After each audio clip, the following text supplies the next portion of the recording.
แม่นหยังกะสิพ่อคืดเอาใดเลยตัวให้เบิ่งเจ้าของที่ละพระพุทธเจ้าเพิ่นสอนนั่นเฮาบ่อยากเฮ็ดนำปานใดดอก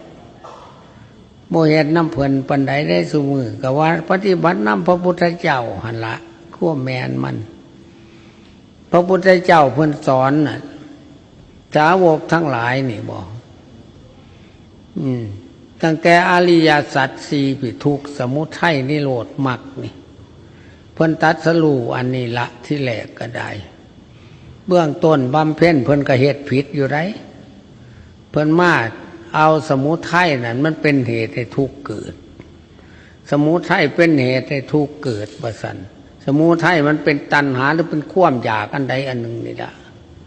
เฮาไปคิดนำความอยากสู้มือนี่มันก็เป็นทุกข์ย้อนคือเพิ่นว่าอยู่ได้เฮาทุกข์คู่มือก็ทุกข์เพราะต้องการเพราะอยากได้อันนั้นอันนี้ได้นี่มันเป็นสมุทัยสัตว์เพิ่นว่าเพิ่นบำเพ็ญผิดโอ้นี่บ่ถูกเรื่องเพิ่นก็ได้เปลี่ยนทิศทางใหม่นิโรธคือความดับทุกข์มรรคคือขอปฏิบัติถึงความดับทุกข์เพิ่นว่ามรรคนั่นเป็นหนทางหนทางของความคืดเฮาหนทางของใจมรรคนั่นมรรคปฏิปทากลางก็สิพงหูจักตัวกลางน่ะมันบ่แม่นสุขบ่แม่นทุกข์บ่แม่นดีบ่แม่นชั่วบ่แม่นผิดบ่แม่นถูกเนี่ยมันอยู่กลางนี่อยู่นอกเขตเหนือผล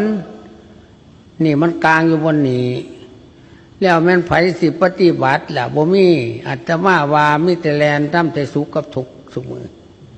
มีแต่ไปจังซั่นแล้ววันเฮ็ดจังไดมันสิไปได้เฮาทุกคนเกิดมามันก็ทุกข์นั่นล่ะชาติปิทุกขาศาสตร์เกิดเป็นทุกข์เพิ่นว่านี่ทุกคนเป็นทุกข์อยู่เดียวนี่ก็เป็นทุกข์อยู่แต่เฮาบ่ฮู้จักทุกข์ทุกข์มันละเอียดเหลือเกินทุกข์คู่คนชาติ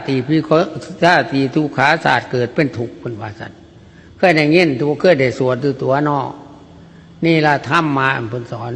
ชาติปิทุกขาศาสตร์เกิดเป็นทุกข์ชราปิทุกขาความแก่เป็นทุกข์